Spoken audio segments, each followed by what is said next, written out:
Друзья, всем огромный привет, с вами Виталий, добро пожаловать на мой канал.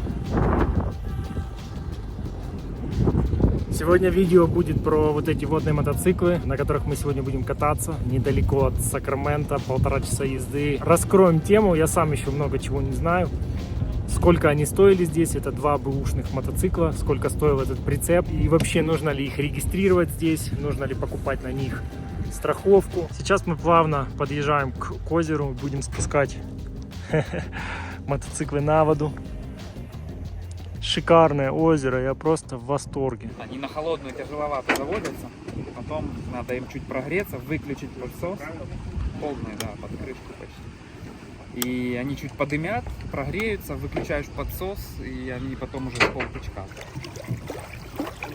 Просто прозрачное.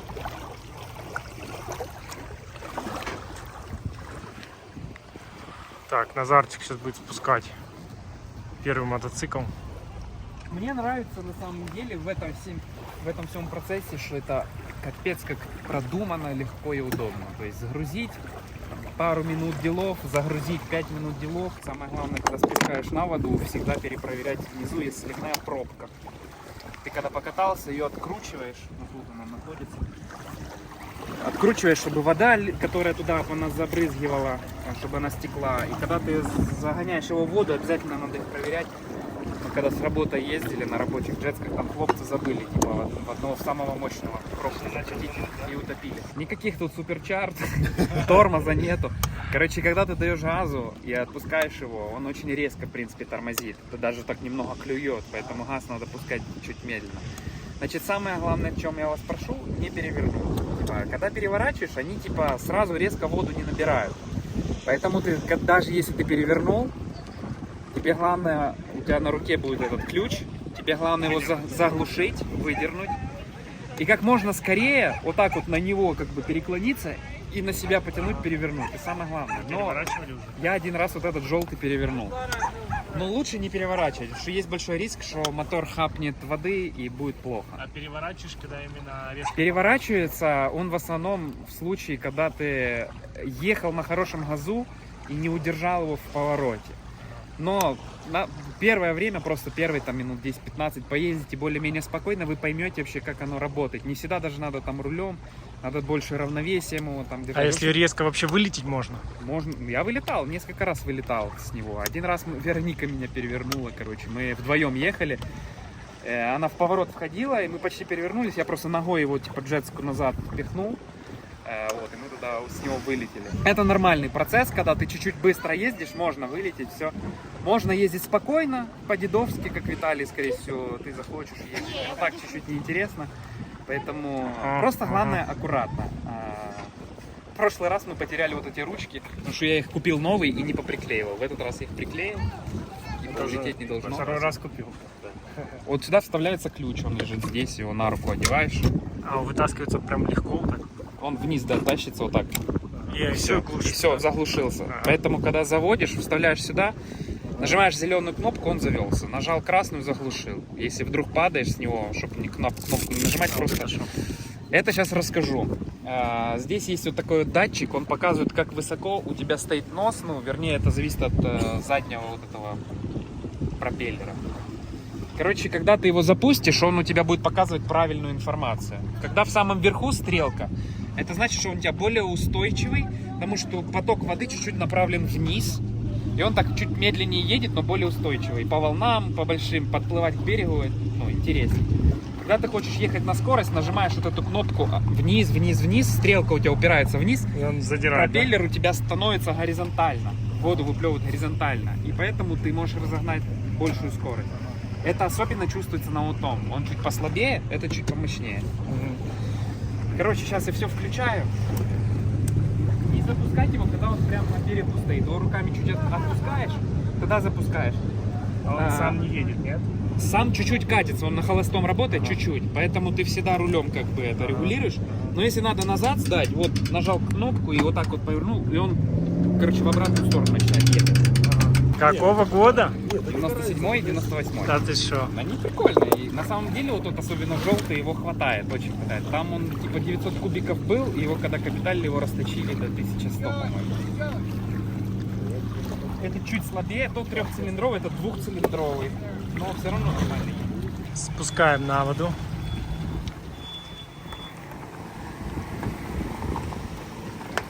Очень интересно, я буду кататься первый раз.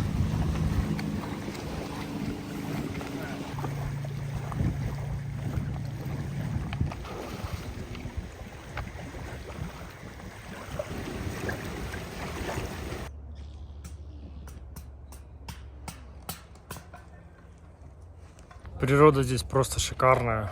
Смотрите, сейчас я вам покажу. Столики. Мы заняли вот один столик. Есть стационарный мангал. Есть также Эдуард свой привоз мангал. Просто место шикарное. На удивление людей практически нет. Сегодня суббота. На других озерах все забито обычно. Там таких популярных. Видите, парковка полупустая. Практически вот мы тоже мотоциклы загрузили. Сюда запарковали. Сейчас запалим огонь, пойдем покатаемся, потом будем жарить что-то.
Что можешь сказать? Очень круто. Реально, это не самая, не знаю, одна из самых лучших забав в моей жизни. Вообще, это просто Летишь просто на скорости. Никого нет. Ветер дует, короче, виды красивые, там елочки. Да, невероятная красота, потому что озеро идет чуть потом правее, потом левее. И там еще вода глаже. Вообще, разгоняешься на максимум. В моменте чувствуешь такое счастье. Просто невероятно, да? Поначалу, конечно, Виталик трошки боялся. Не, ну поначалу мне трохи не клеилось, потом уже вообще классно. Кстати, Тима гонял, он лучше меня вообще управлял. Красавчик. Ветер. Он сразу газ на всю, и я сзади кричал, орал, говорю, остановись, он ни в какую.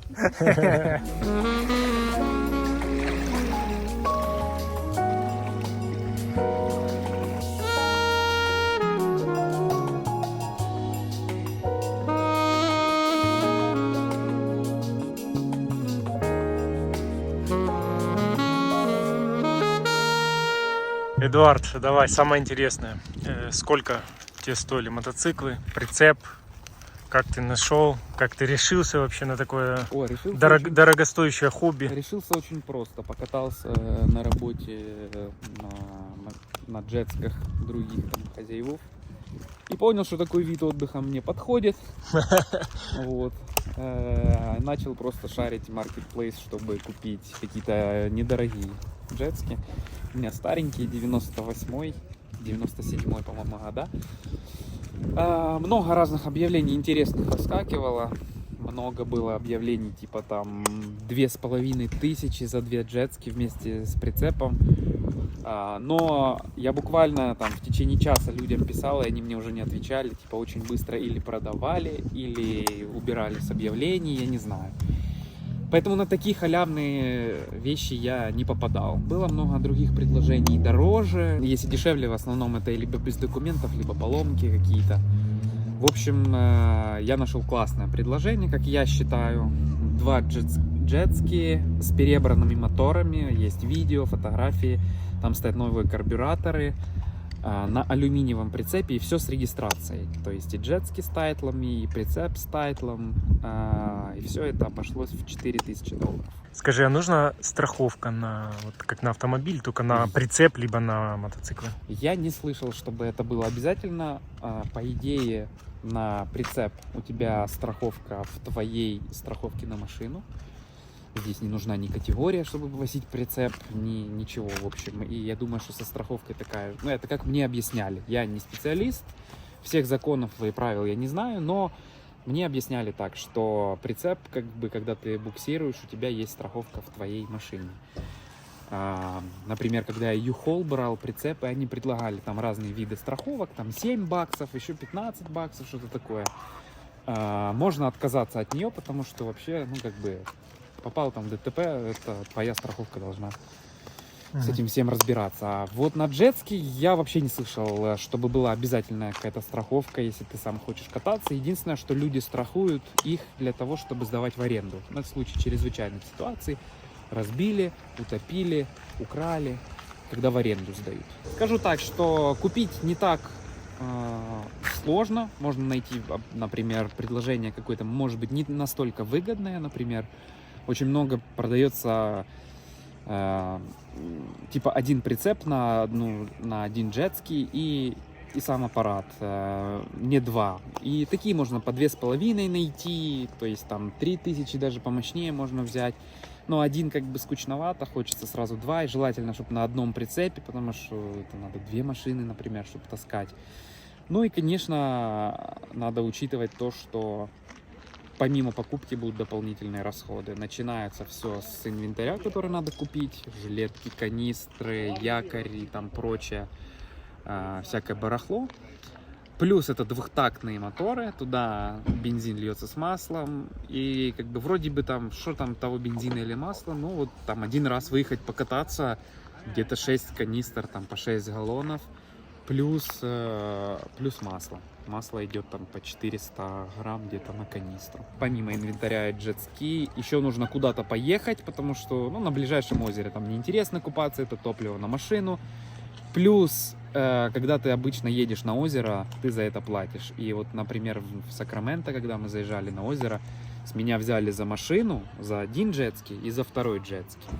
Приехав сюда на озеро, с меня взяли только $10 за машину.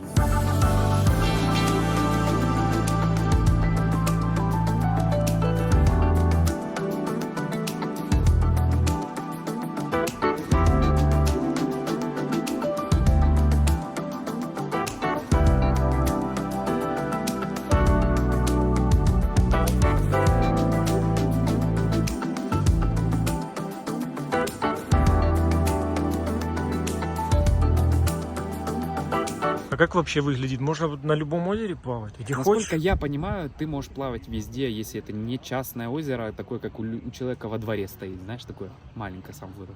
Так можешь приехать куда угодно, и причем практически каждое озеро здесь имеет вот такие вот трапы, или как это называется? Рампы. Да? То есть все облагорожено, асфальтировано, и там, когда ты заезжаешь, ты не куда-то в муляку заезжаешь, а на бетон или асфальт. Без проблем, ты не переживаешь на то, что твоя машина туда куда-то поплывет. Обычно на каждом озере есть такая штука, вот на Фолсами в Сакраменто, там их несколько широких, больших, и там прям иногда бывает на выходные дискомфортно купаться от количества вот такой техники водной. Никакого лайсенса, ничего не надо, Ничего на не управление, надо. ничего такого. Никаких ни прав на эту технику, ни категорий в правах, ничего такого не надо. И полиция, вот, которая здесь курсирует, то шерифы, то еще кто-то, они смотрят только за нарушением. Если на борту... А какие могут быть нарушения? Нельзя без жилетов плавать, нельзя в прибрежной зоне агрессивно купаться на водной технике, если ты кого-то тянешь на шнурке, там шайбу или еще что-то, у тебя флаг должен быть. Конечно, с домом это намного проще, когда у тебя есть дом, и вообще в идеале храните в гараже, чтобы солнышко там их пластики не разрушало, краска не слазила. Ну, в принципе, можно и просто во дворе, чехлы продаются, все это. Я смотрел много видео, как подобрать джетски, на что обращать внимание, и поэтому ориентировался, но сказать, что я там разбираюсь, не могу. Нужно смотреть, чтобы были документы. Вот, да, это самое Первое. важное. Потому что я видел, когда за 5000 продавали 2 Ямахи, по-моему, 10 года с мощными моторами на прицепе за 5000. Было написано, так пальцем был прикрыт номер машины, которая стояла рядом, и было написано без документов. То есть едешь очень часто, особенно под конец месяца есть всякие там патрули, которые на трассах стоят, то на скорость ловят, то еще что-то. Не дай бог поймают, не будет документов. Я не знаю, что за это будет, но мое понимание так, что любая техника должна быть с документами и в идеале зарегистрирована на тебя, чтобы не было никаких проблем. Это первое. Второе, конечно же, на состояние, если это можно так сказать, кузова, лодки самой, то есть она должна быть без дырок, без каких-то грубых там заломов и прочего, потому что такая техника бьется достаточно легко, особенно кто покупает себе первый раз такую технику, они бьют их часто. Этот человек там, который нам продавал, там было 2 момента, прям отколотые кусочки, но сквозных дырок не было, и он говорит: ребята, если особенно это ваша первая техника, все будет. Поэтому на это не обращайте внимания, как бы просто надо все равно выбирать технику, которая хотя бы без сквозных дыр. Конечно, на техническое состояние самого мотора они должны запуститься. Конечно, чтобы их там не в воде запустить, там надо шланги подключать и все такое. Классно, когда есть какая-то история, как в моем случае. Человек, говорит, покупал для себя, ремонтировал для себя, не сам, а ремонтировал человек в шапе, который занимается такой техникой. Он показал фотографии, видео, моторы открашенные, карбюраторы стоят новые.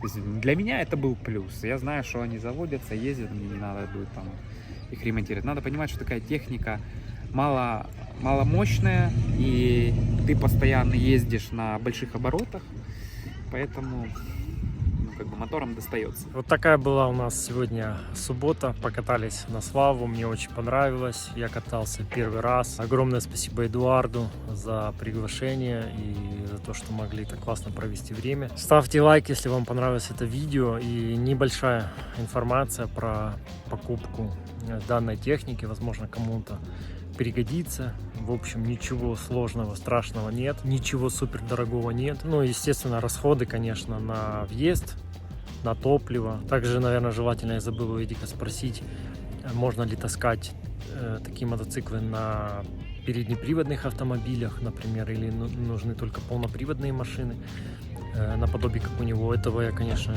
не знаю. Если вы знаете, можете написать в комментах. С вами был Виталий. Ставьте лайк. До новых встреч. Пока.